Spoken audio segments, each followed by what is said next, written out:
Hey Eurovision fans, it's Tom coming to you from Istanbul and I'm back for another Eurovision news update. I have swam through the sea of slime that is social media to bring you all the latest and most fascinating Eurovision news. So let's kiki. Okay, so sorry about the background noise. Currently Man City are having a match in Istanbul. Some of their fans are the drunkest people I've ever met in my life. Keep in mind, I grew up in Ireland. They have literally been drunk non-stop since Thursday and I'm on a busy street, so if they're singing in the background, there's nothing I can do about it. They literally start drinking at 11 in the morning. Hopefully you won't be able to hear them too clearly. But don't worry, I've got lots of delicious news for you today, and our first story is about the Israel national finals. So obviously last year No Corel was internally selected, so it seems that they're going back to this old national final that they had between 2015 and 2020. So if you've never seen it before, the format is there's 5 judges who are allowed to give a vote, and then there's 50 members of the audience, I think, and everyone has a keypad and they can vote yes or no when the person does the audition, and each audience member I think gives 1% and each jury member gives 10%. The person auditioning needs above 70% to qualify to the next round. It's a slightly interesting format. It's a little bit different from X Factor and The Voice. It's just got a slight tweak on it. I think it's also interesting as well to see how artists are able to manage with pressure, because you've literally got people judging you like right in front of your eyes. It's quite intense. So I think it's good for kind of weeding out anyone who might get nervous on stage or anything like that. In any case, I decided to go through just quickly and look at each year of the Israeli national final because it does tend to change a little bit each year. So in 2015 when Nadav won, he got his song afterwards. 2016, Bextor, his song was actually part of the show. So in the final I think there were 3 people and 2 of them sang Made of Stars. Him and another girl sang like a different version of it, and then there was a 3rd song. So people were voting for the song and the artist at the same time. 2017 they were just voting for the artist when Imre won, and then they picked the song afterwards. Interestingly enough, Imre just came out officially on a Israeli news site, so that's great for him. 2018 when Netta won, same thing, the artist was chosen and then she got her song afterwards. 2019, Koba Marimi the same, also got his song afterwards. 2020 was a little bit different, so Eden Aline won as the artist, but then her song was done as a national final, so she won the final on February 4th, and then the song was chosen on March 3rd, and I think she had 4 songs to choose from at that point. They chose Set Me Free. It wasn't Set Me Free, it was Feker Libi. Maybe they didn't want to take a risk with that, or they didn't think that there was one song that was like much better, so they wanted to give people a chance to choose it, something like that. 2021, when Eden Aline was internally selected again, we had another different format. We had 9 songs, I think it was an online poll, and then the 3 final songs were formed, and that was the national final. And then in 2022 we had an X Factor style show, so it wasn't like the one with the percentages, it was just pure like you're through, you're out, and these songs were shown in the final.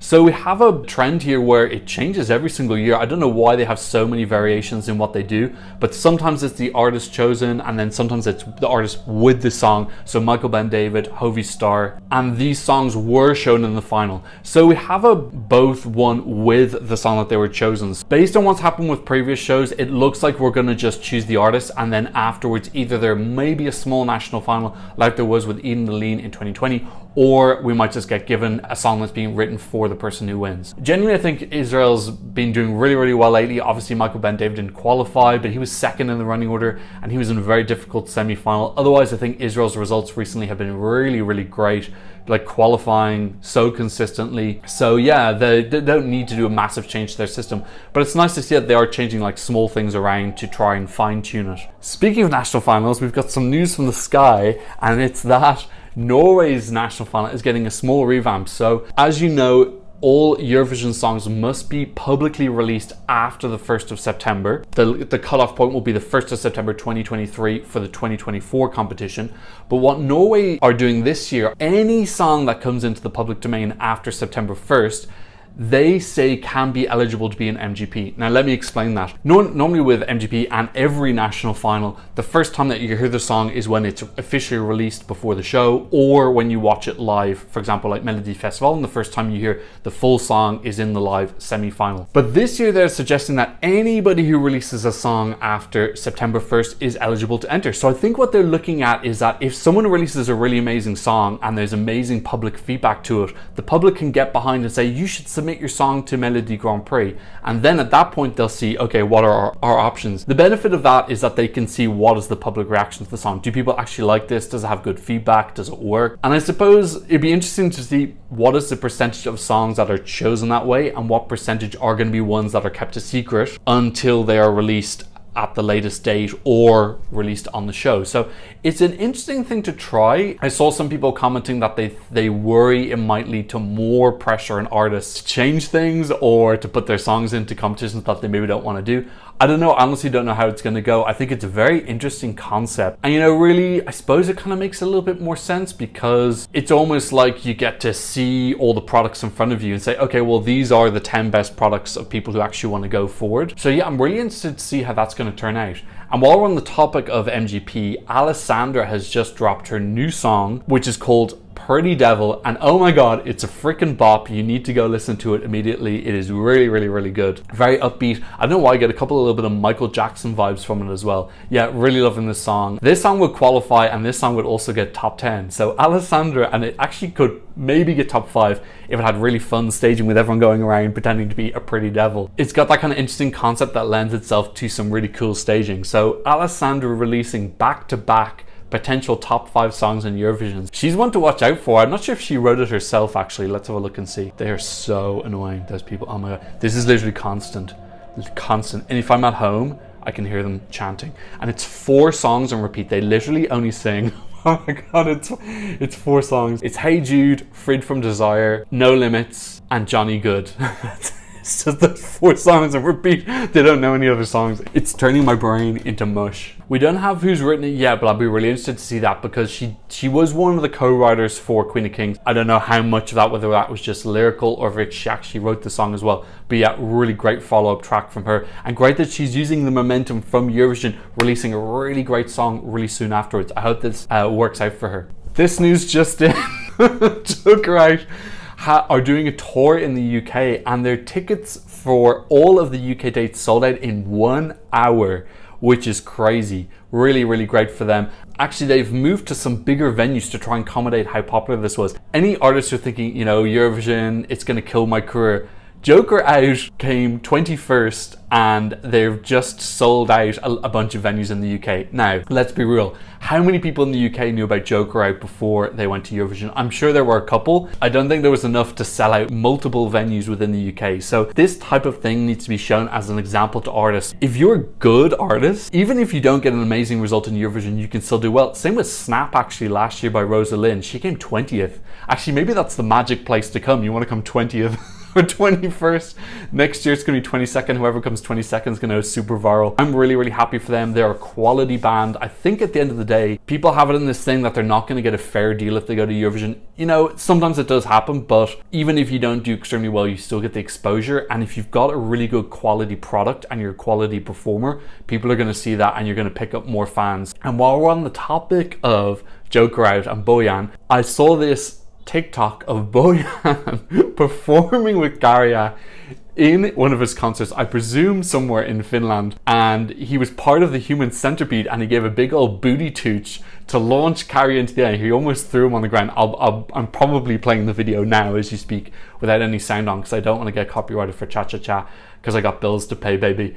But yeah, I thought the video was pretty funny. Lovely to see that Käärijä and Bojan's bromance is continuing. Such a charming story from this year's Eurovision, how much they kind of just like really bonded and fell in love with each other. This rapper from Finland and this indie rock artist from Slovenia. Hot off the press. We got a new story. It's that the BBC apparently has shortlisted Sophie Ellis Bextor to be their representative for next year. Now I have to admit, when I saw this news, I was kind of dismayed, because I thought that we'd gotten over this thing of the UK sending people who were popular in the noughties.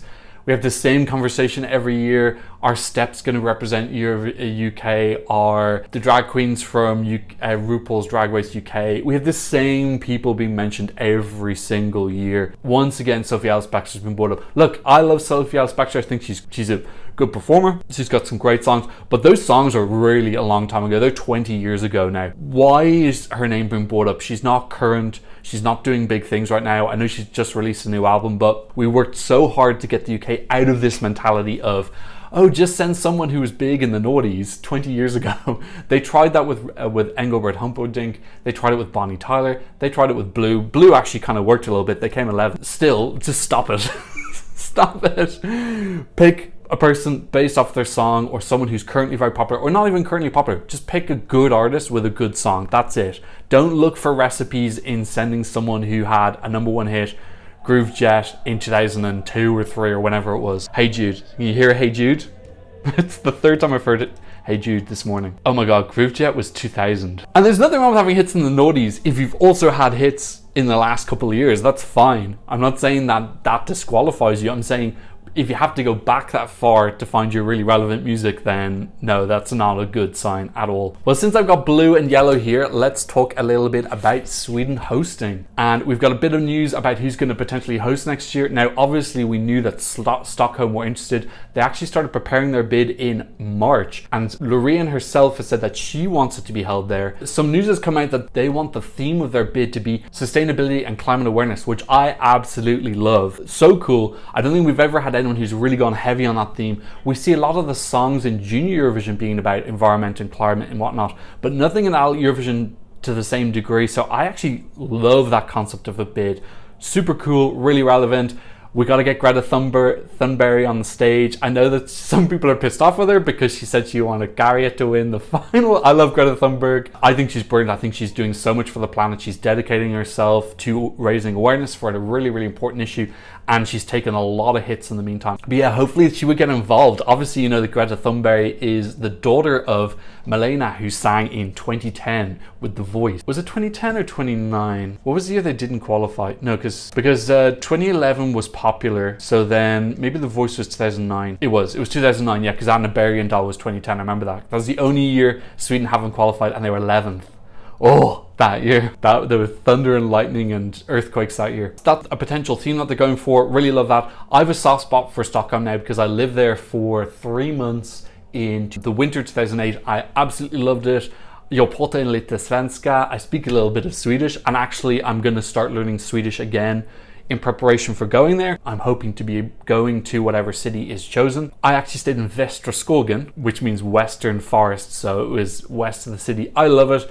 Beautiful city, really amazing metro system. I would love Stockholm. I'm obviously biased though because I live there. Apparently the first choice is the Friends Arena in Solna, which has a conflict with AIK football team. Now, I've had my fill of mother-loving football fans. So I'm like, throw them in the bin. I'm so over football fans trying to ruin my Eurovision life. Yeah, I've no pity for AIK football team. Sorry if you're from your AIK football team, which I severely doubt, or if you're a fan, which is less probable but possible. We have some other news about some of the other cities. So Sandviken has withdrawn. I think that bid was a little bit of just trying to get maybe some attention. I don't think it was ever going to happen.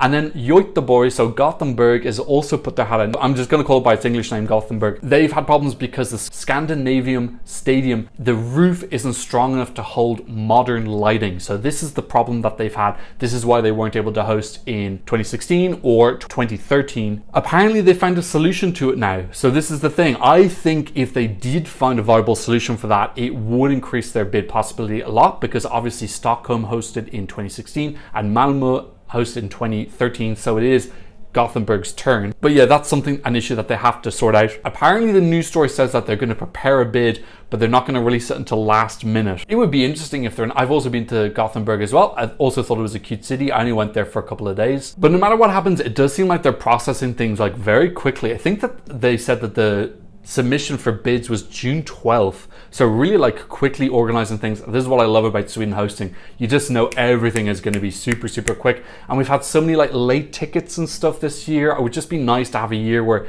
everything comes out in time so we can plan appropriately. I didn't book my accommodation for Liverpool until 2 weeks before the contest because I hadn't got my accreditation yet. And I was messaging them every day like, am I accredited? Am I? Eventually they got it and I was able to book a last minute hotel. But yeah, it would be nice to not have it be so last minute this year. And speaking of Sweden's hosting, there's been a lot of talk about ABBA. Now, obviously we heard some of the conspiracy theories that the Eurovision was rigged so that ABBA could come on the 50th anniversary, despite the fact that they quite flatly said they don't want to come on stage. So So Benny did an interview on the BBC where he said he wouldn't even be willing to walk on the stage, let alone perform. And then at that point, Bjorn said no, I think around 20 times. He said, no. I'll show you the picture. He said no quite a lot of times.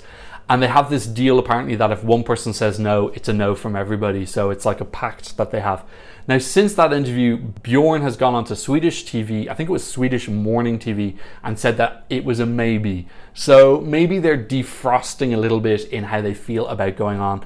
Look, as Bjorn said in that BBC interview, you can celebrate ABBA without them going on stage. Like, you don't need them, you don't need to see them on stage. Like, you remember what they look like. They're definitely going to be celebrated. There's plenty of ways to do it without them being on. It won't ruin anything if they're not on the stage. Obviously, it would be cool, but I don't think that they're going to perform on stage.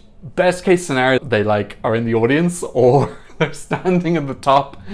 But I don't think we're going to get them like trapezing in or doing any flips and like bursting out of a birthday cake or anything like that. Some people have also been wondering, could they potentially have the technology from London? So they have a show in London called Voyager where they have these hologram avatars perform their songs. Apparently it's super cool and realistic. Some people are saying, may they bring the holograms to the Friends Arena? Apparently that takes eternity to set up, so I don't think that they're going to go to so much trouble for just one thing. Who knows, maybe they will, but I know that they're planning to roll out the technology in North America and Asia and also Australia as well.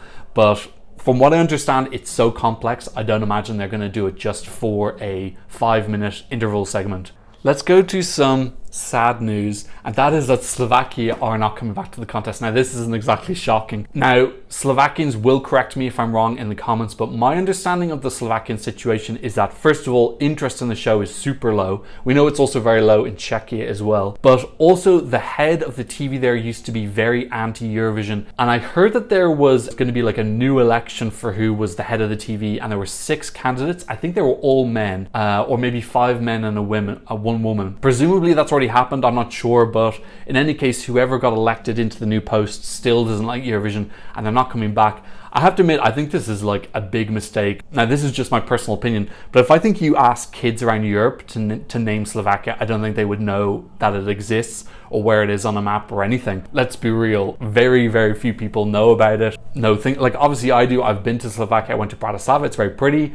I know it from tennis. We had Dominik Hrbatý in the men's and Karol Kuchera on the men's tour, and then the women's tour we had Dominika Sibilkova and Daniela Hantuchova, who I used to have a crush on when I was a little bit more confused. But yeah, other than tennis, and also in the Olympics, they're very good at downhill kayaking. They get a couple of medals in that. Like, come on, other than that, like what do people know about Slovakia? This is one of the things about Eurovision, it puts you on the map.